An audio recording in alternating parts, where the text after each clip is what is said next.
Let's do this. The Cult of Hockey podcast by the faithful and for the faithful. I'm David Staples of the Edmonton Journal, and I'm here tonight with Bruce McCurdy.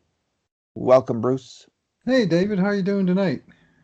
I am doing great. That was a excellent, excellent, excellent, excellent comeback victory by the Edmonton Oilers, 4-3 over the Vancouver Canucks. They were down 3-0, came back, won 4-3, Bruce, and they earned it. They had 14 grade A scoring chances to 11 grade A chances for the Canucks. I'll tell you what, the Oilers have outchanced the opposition in about 70 to 80% of their games this year, Bruce. This is a good hockey team. Well, they hung in there tonight after a rocky start, to put it mildly. And when they scored late in the first period, I thought, game on. And then, and you said something similar in our scoring chance document where we were back and forthing during the game a little bit, see what happens next. And it stayed 3-1. I thought, well, maybe it's just going to be one of those games where they just can't generate enough and their deficit's too big. But bang, bang, it took, 4 minutes into the third period to tie it up. And then a little bit of good fortune on the winner, a few big saves from early culprit Mike Smith down the stretch, and they sneak out of there with 2 points in regulation, and that's a crushing defeat for the Vancouver Canucks. Yes, and we're both very happy to report that. It's funny I got because no issue with it. Tyler Ennis Tyler Ennis, you live by the bounce and Yeah. you die by the bounce and you win by the bounce. And of course, yeah, Ennis had a bad bounce on the second goal that went in, and then he had a good bounce on the winning goal, and that's hockey. But the Oilers were the better team. They had more Hmm. really good scoring chances, and in the end, they had better goaltending as well. So a huge win, Bruce. It puts the Oilers there. They have 26 points, and Toronto has 30. So there's only 4 points back from the illustrious, world-beating, maybe the greatest team of all time, Toronto Maple Leafs, and the Oilers That are got only shut four. out by the Flames last night. That that illustrious team. Yeah, they're right there with the up there with the 1980s Oilers and the 19 late 50s Habs. Bruce, They're a real good team. I mean, let's not fool ourselves. they, But the Oilers are firmly in second place as of now by points, and I think even points percentage they've probably made up most of the difference. I haven't looked at how tonight's affects that, but there's four teams that are pulling away from the other three, which is really what you want to see, is to be in that pack. Leafs have a So 750 winning percentage, Winnipeg go 639, Edmonton 619, and Montreal 611. But Montreal is fading a bit, aren't they? I mean, they look so good at the hmm start of the year, and they've had their struggles more recently. Bruce, this is our two good things, two bad things, and two numbers podcast. And mm, because the Oilers win, we'll go with two good things each. What's your first good thing? sure. Yeah, I'm just going to pick a couple of random players that caught my eye in a good way tonight. My first one of those is Gaetan Haas, center iceman on one of the depth lines for the Oilers, and I'm just so impressed with his smarts, his natural smarts for playing the game, his positional play, his ability to be in the lanes and to pick off passes or to jump on any pucks that might come free, to carry it into the zone with speed, but with purpose.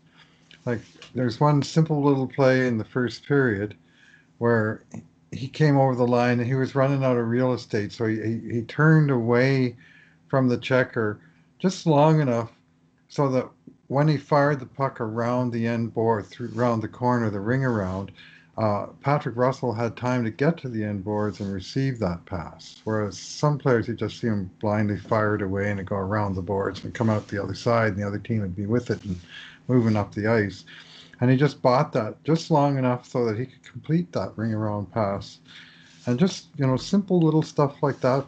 But his native hockey intelligence on the ice strikes me again and again, that he's doing just smart things, body positioning, and and just little shifts and uh, feints with the puck to improve its, his shooting or passing angle. Just on the defensive side, again, good positioning. He doesn't get burned. And overall, if he was any good at faceoffs, that's the one thing that's a weakness for that player. But he's pretty good on the penalty kill, and he has been in Switzerland. Very good penalty killer, very good power player. And last year in Edmonton, he really got no chance to do either. And this year, I'm noticing they're giving him some time on the second power play and more time on the penalty kill cycle, and that's a good thing. And he's finding his way nicely. He's an interesting player, Bruce. I think Yes, he could fit in on a top line. Like if they wanted, let's say, to put have Puljujärvi and McDavid kind of go to town, like hmm Gretzky and Curry, that idea, he could be their Tikkanen. Like he is such a smart hockey player, and he shuts down things so well defensively, and he can make plays too. He can pass the puck. He could fit in on a top line. He's good enough to do that. And what I like best about him is he absolutely, of all this Oilers centers, and Connor McDavid's been doing a good job of this year. But of all the Oilers centers, Gaetan Haas absolutely takes responsibility for the defensive slot. He's not counting on anyone else to cover that off. He's the one that's doing that, and they had him out there with a minute left in the game doing yeah, that. And it's because it's a mindset. He's not looking to break out, to go on the attack or to do anything else. Or he's going to be the guy who's going to take charge and cover off that defensive slot right in front of the goalie.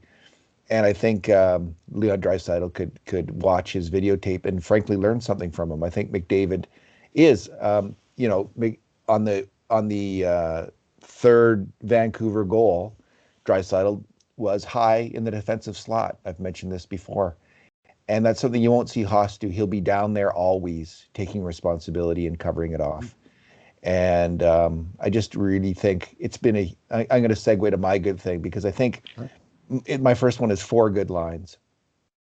And having Haas come in for Kyle Turris, who absolutely was lost in the defensive slot this year, getting beat repeatedly both on grade A scoring chances against and goals against.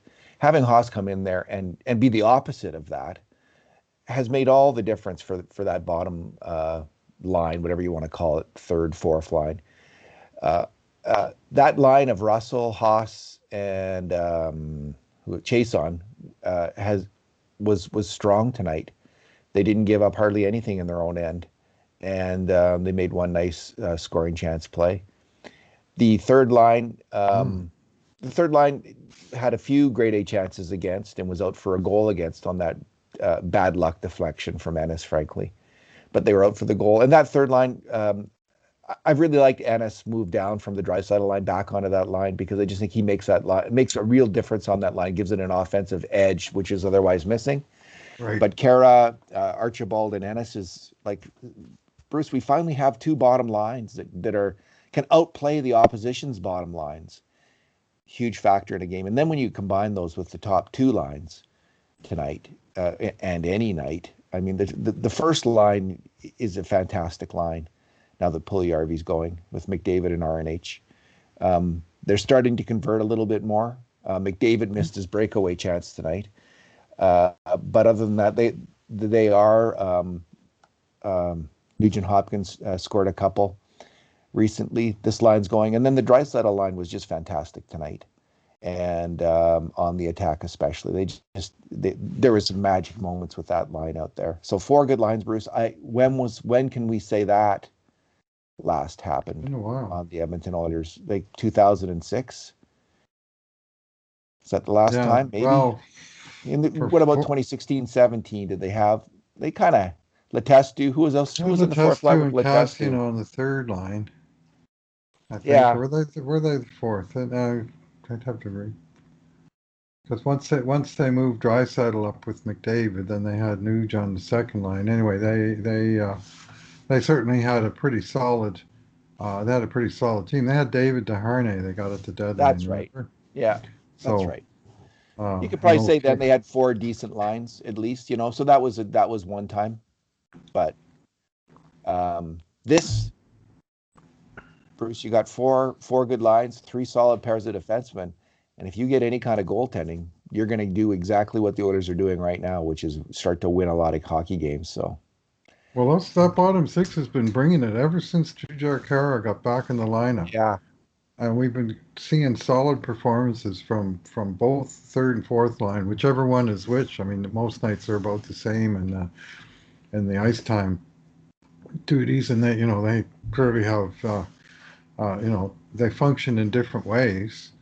But that the Caroline has been a solid two-way line, really, and Haas. I mean, uh, we talked about him already, and uh, he's brought some speed and smarts, and especially speed. I mean, Carl Turris, he was playing center for the first 15 or 16 games. He finally wound up on the wing.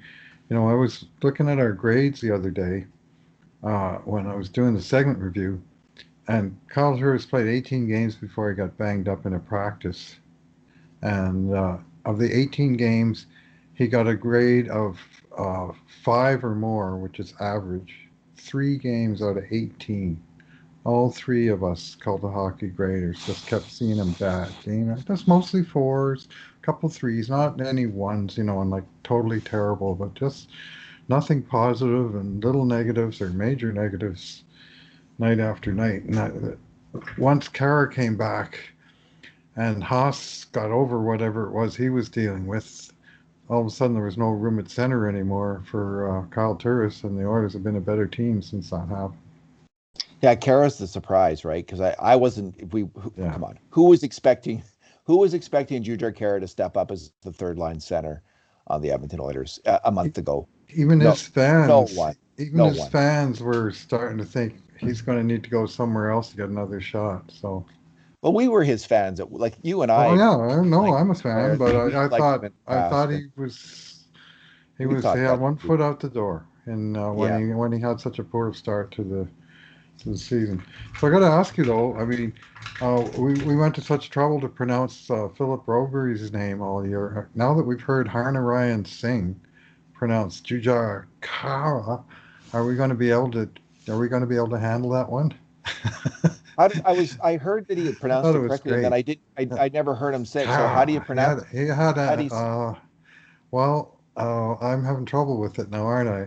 But You are. when he pronounced it, you could hear that there was an H in the word, which anytime you hear any uh, of us Western folk pronounce it, it sounds like it's just Kara without the H. But he somehow manages to get the H in there, and it's one of those linguistic skills that people who speak the language can do, like rolling R's. People can do that no problem. I have a terrible time with it because it's not part of my language.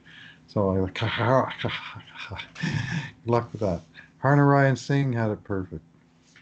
Uh, and if I, with Philip Broberry, we both had to hear it, I think, with our own Multiple ears times. from about 10 different announcers to actually believe, okay, this is how they say his name in Sweden. Like, there's just like, because people come at me, that's not how you, like, no, come on. This is how they say his name in Gord Sweden. Miller doesn't pronounce it like that, so it can't Yeah, possibly be. that's right.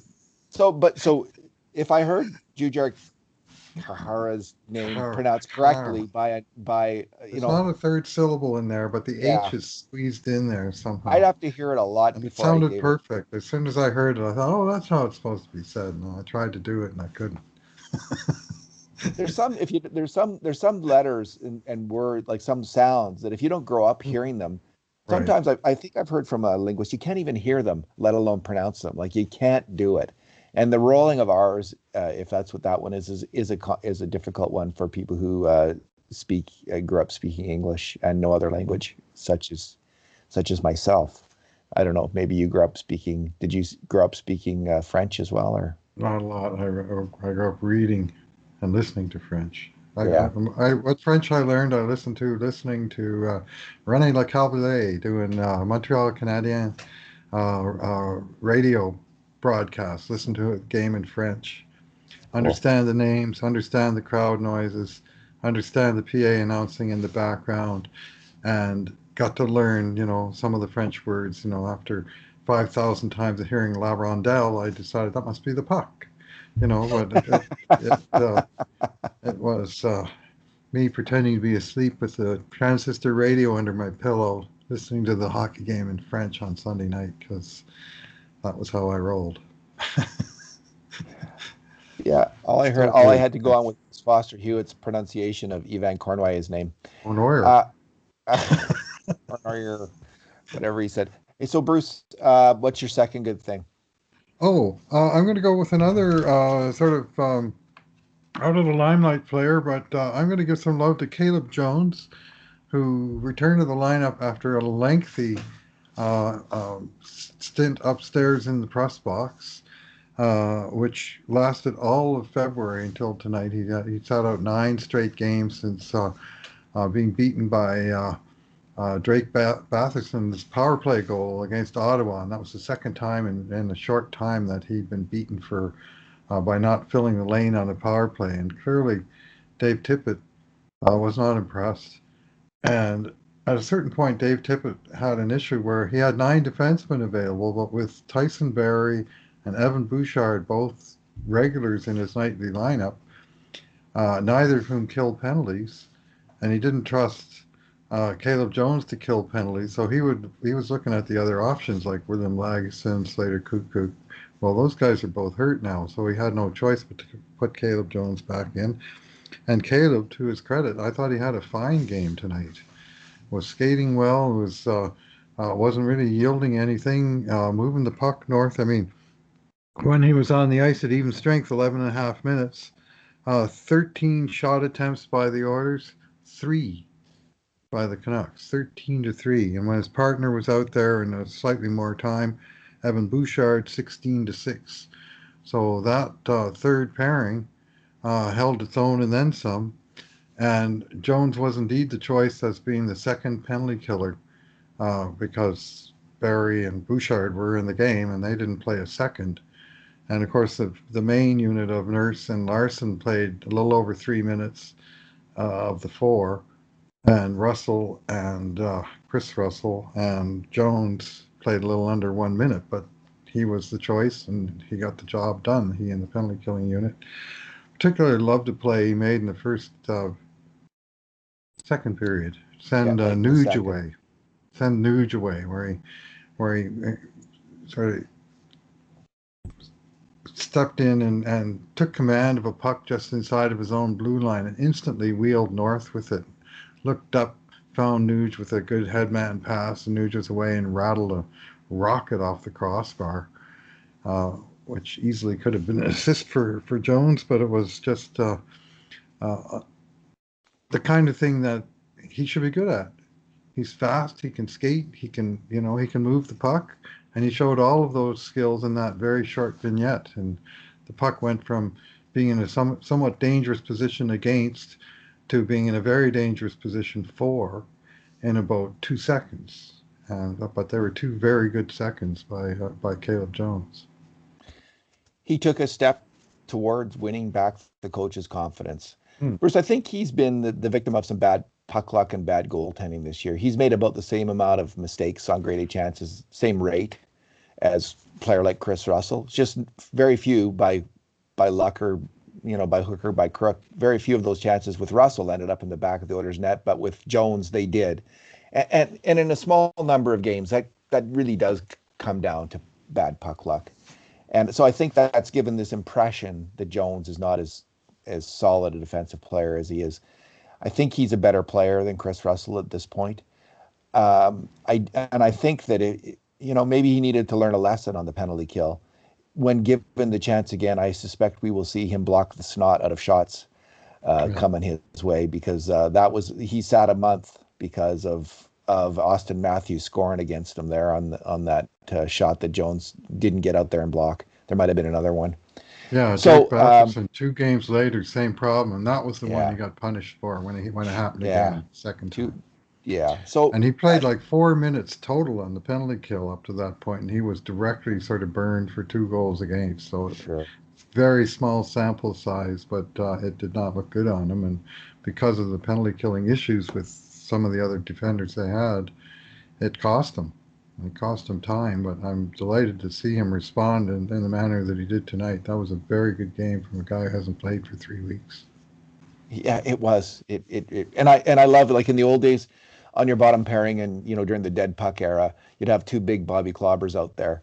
But Mhm. now it's Bouchard and Jones, and I love that as a third pairing. I mean, you get out, you can put those guys with the offensive lines out there, and just man, put the puck back to Jones or Bouchard. They will make something happen. They're not just going to dump it in to the corner or make a. Sometimes Nurse, as good a player as Nurse is, he will make a fairly mundane pass or shot that does nothing, like right at the goalie, and just the play dies with him. The Mhm. play takes off when it goes back to Bouchard, especially, but also to Jones, and they worked well together. So I'd like to see that twosome stay together. On the other hand, Ethan Barron and William Lagesson, Bruce, are very good hockey players. Like I don't know what happens when Lagesson's healthy and when Bear's healthy, because it's just, I guess the bottom Yeah. line is I'm not that worried about it. The Oilers have lots of great choices on defense, and it's going to make a huge difference.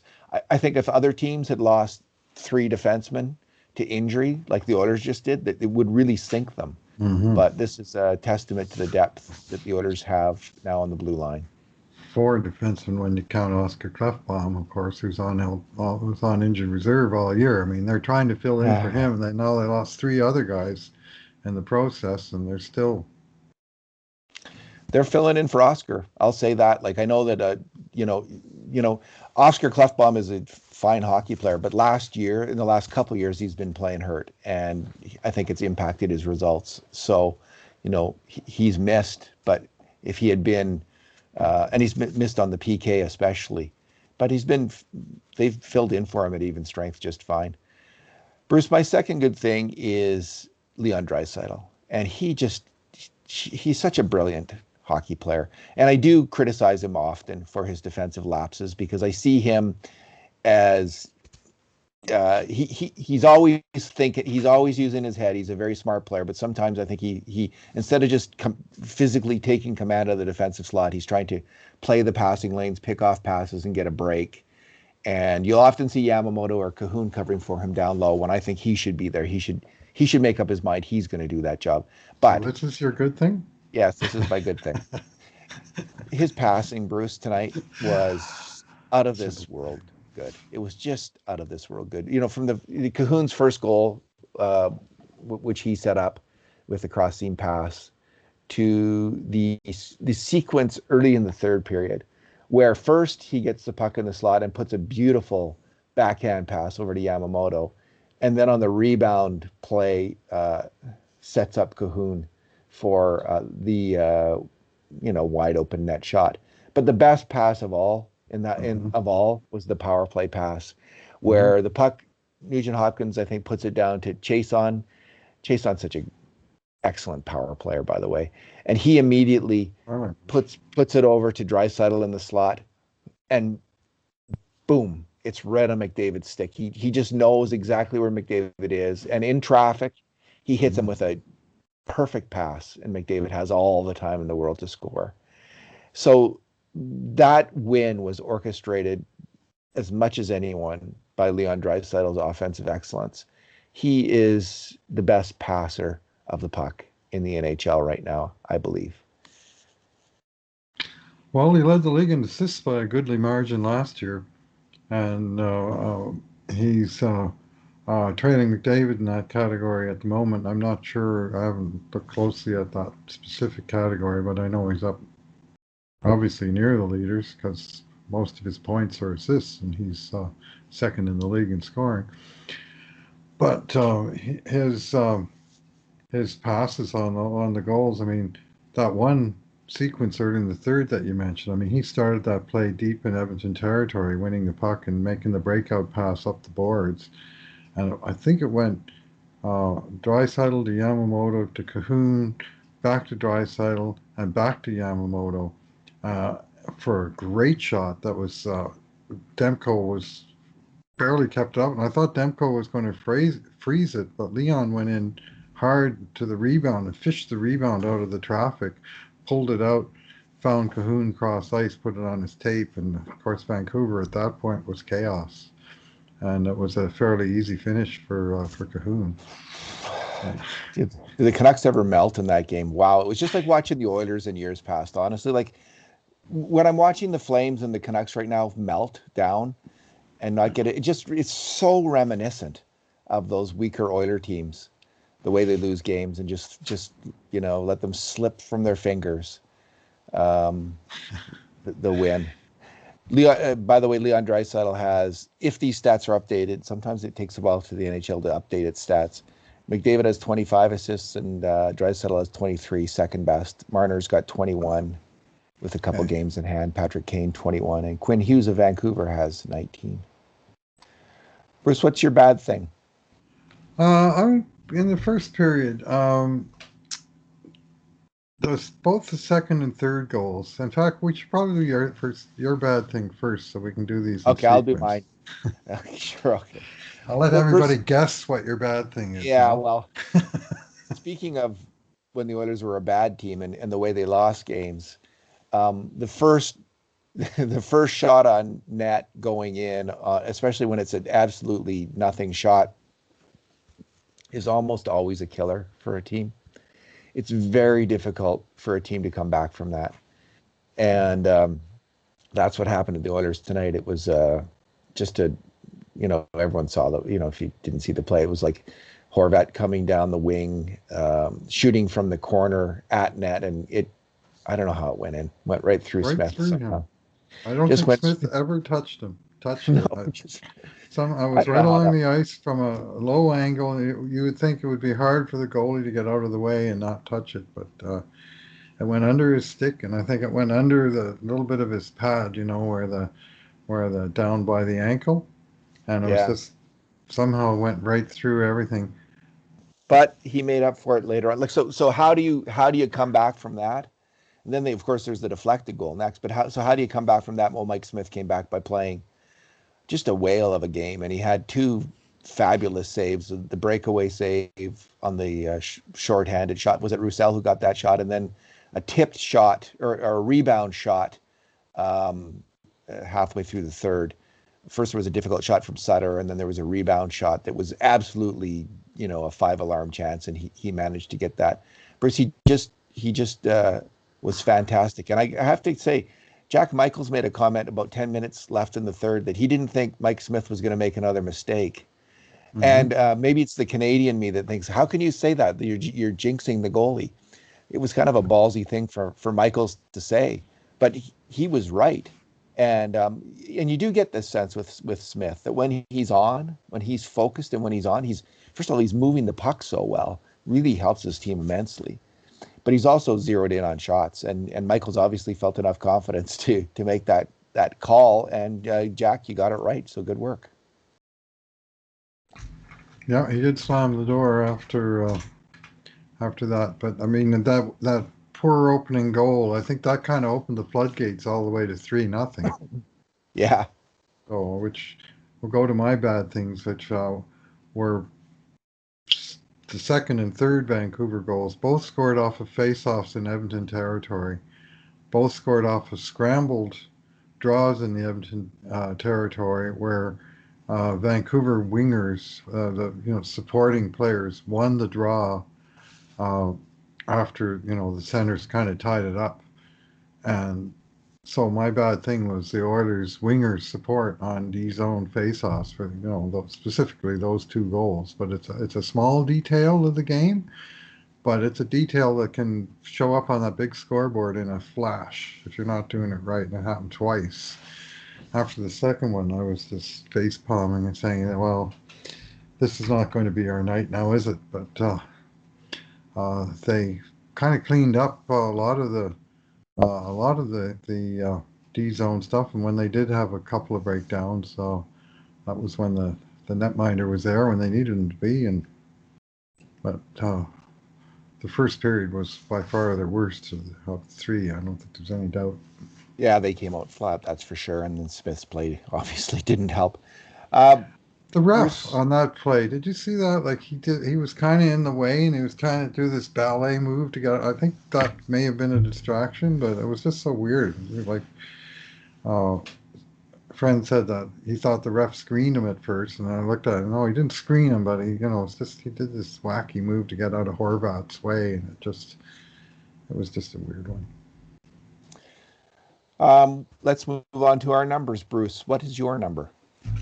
Okay, I'm going to go with the number 2525. Heck-Man is still alive.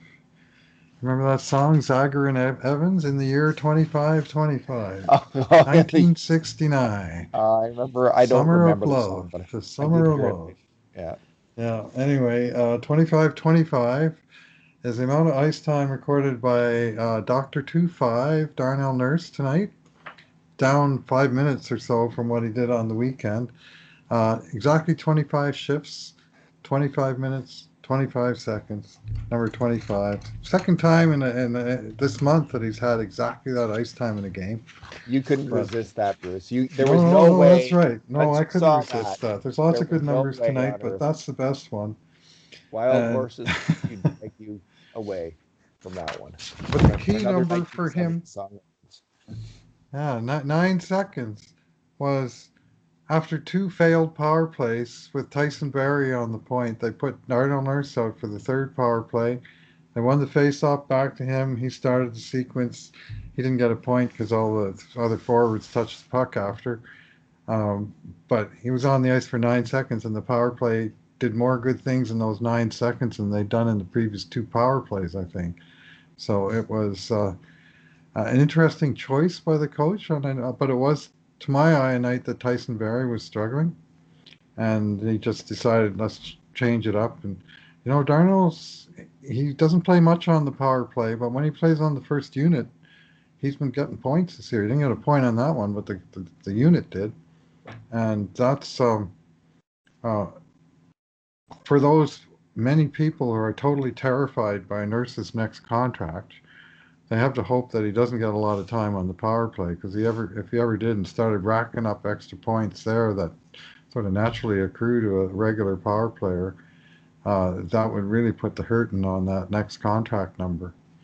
He'd But he'd be my fourth choice, after Barry, Bouchard, and Bear to run the Oilers power play.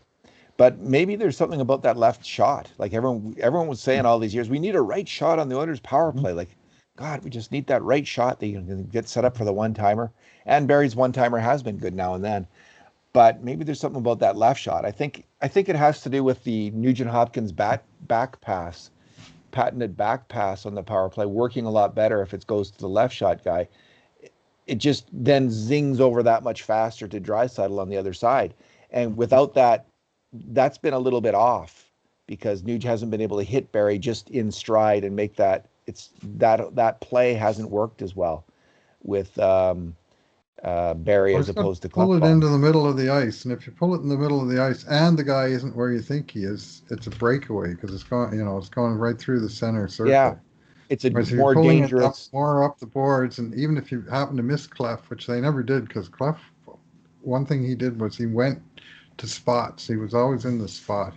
He tracked the puck really well. And Barry's a little bit more mercurial. He Freelance. darts around a little bit, and if you Yeah, don't see him, you can't be sure where he is. Whereas yeah, Clefbaum, they didn't have to see him to know where he was. I think that's one of the differences in this year's power play. But yeah. anyway, Nurse is he's just an occasional there. Like he plays double the minutes on the penalty kill that he does on the power play, and yet he's still piling in the points. So he's coming on, and I think He's got even a bit some. lucky with Mhm. some of the points, like some of the shots that were shot in. Always has had sort of a little bit of uh, luck getting some greasy points, but he's so involved in the play that I, sometimes he's one of the three last guys to touch it. I won't mind when Darnell Nurse gets paid, Bruce. Hmm. I'm a Darnell Nurse fan. He's playing his best hockey of his career right now. He's going to make Team Canada playing at this level. I don't know if there's going to be an Olympics, but that's a different question. Bruce, my number is 13. That's the number of hits from the Caroline. The Jujhar Khaira with 7, Josh Archibald with 4, and Tyler Ennis with 2. So the nitty-gritty dirt line.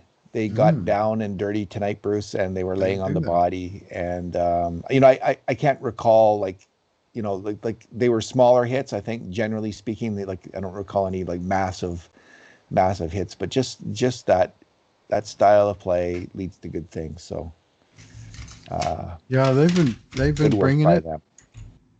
And Khaira in particular has been pounding the body lately. He's been getting. Just give me half a second, and I'll give you. Like Archibald's been hitting all year, but Khaira, of course, really just got back in the lineup for keeps in the last little while, and he's had. Well, he had a game with 8 hits. He had another one with 6. Wow. 4. And this is all in the last little while that he's been ramping up. Now another 7, was it tonight? And good for him. He's been finishing his checks, and good. That's what you need. He's going to earn another contract, Bruce, at this rate. Mm-hmm. Bruce, I wanted to go ahead. I was just going to say I forgot what was going to be one of my good things, but I'm going to mention it anyway because this is so good it deserves mention. Ryan Nugent-Hopkins stepping up and into Antoine Roussel after that punk Roussel dropped the gloves and punched Jesse Puljujarvi in the nose for no reason, cutting him. Now, if you accidentally cut a guy with your errant high stick, it's an automatic 4 minutes, but apparently it's okay to drop your gloves, punch a guy in the nose, and it's only 2 minutes. Anyway, the Nuge, being the closest Oiler, did what the closest Oiler needed to do, which was get into Roussel's face.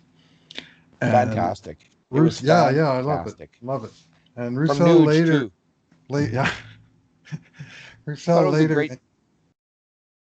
I thought it was a great sign of acceptance for Puljujarvi on that line. Like, absolutely. Nuge is jumping in there now and defending him. So, and Bruce, I like that special effect. Going after the young kid, you're going to have to go through me, man. I like that special effect, Bruce. That was impressive, man. He could be in Hollywood. He could be a Hollywood sound he popped merchant. Him. That was dirty. And Puljujarvi, to his credit, he came back hard. Like he was pissed at the time, and I thought, well, we'll see how you react to that. And he reacted by getting more physical. He had 5 hits of his own in this game. Puljujarvi. He led the Oilers in shot attempts with 7. He was a force in this game. And in the third period, Roussel tried to stir things up with Nurse with about 3 minutes left and a 1-goal lead. And Nurse, to his credit, didn't take the bait.